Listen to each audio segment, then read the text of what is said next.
खरं तर या कलयुगामध्ये कलीनं या कलिंगडाला सुद्धा सोडलं नाही, या कलिंगडाला सुद्धा बदनाम केलं, या कलिंगडाचा सुद्धा अपमान केला. म्हणून या कलिंगडाला मानाचं स्थान देण्यासाठी, सन्मानाचं स्थान देण्यासाठी मी घेऊन आलोय 90% प्लस सेंद्रिय कलिंगड बळीराजा. नमस्कार, मी मिथुन आठवले पाटील आणि आज आपल्याबरोबर एक मनातली गोष्ट बोलण्यासाठी मी या ठिकाणी उभा आहे. तर एका बाजूला आमच्या आया बहिणी शेतामध्ये राबत आहेत कलिंगड पिकवण्यासाठी, आणि दुसरी बाजू काय तर AC स्टुडिओमध्ये काळा कोट घालून आणि कलिंगडासारखं लाल भडक लिपस्टिक लावून, गालाला लाली लावून लोकशाही वाचवायच्या नावाखाली काय करतात तर बळीराजाला बदनाम करतात. काय म्हणतात की कलिंगडामुळे 4 जणांचा मृत्यू झाला, संशयास्पद. अरे पण ज्या वेगाने तुम्ही कलिंगडाला बदनाम केलं, त्या वेगानं ज्यावेळेस कलिंगडाचं निर्दोषत्व सिद्ध झालं, त्याच्यासाठी तुम्ही का पावलं उचलली नाहीत? मीडिया तिथं मागे का पडला?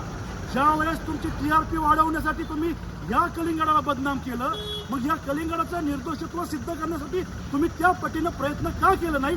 हा माझा तुम्हाला सवाल आहे. रानावनामध्ये कष्ट करणाऱ्या माझ्या माता भगिनीचा एक ठिकाणी या बळीराजाचा अपमान करत असताना या मीडियाला लाज वाटायला पाहिजे होती.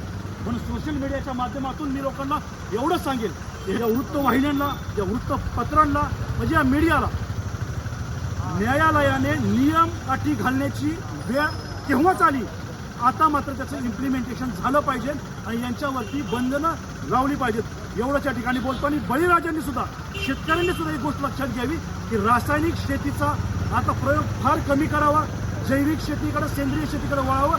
बघा, 12-14 वर्ष झाली मी माझ्या रानामध्ये कुठलाही रासायनिक प्रयोग केलेला नाही, आणि या कलिंगडाला फक्त एक माव्याची, एक बुरशीची फवारणी सोडली तर एक थेंबही रासायनिक सोडलेला नाही. 100% नाही, पण 90%च्या पुढं हे सेंद्रिय कलिंगड मी तुमच्या सेवेमध्ये घेऊन आलेलो आहे. म्हणजे एवढंच या ठिकाणी बोलतो आणि थांबतो. धन्यवाद. जय हिंद, जय महाराष्ट्र.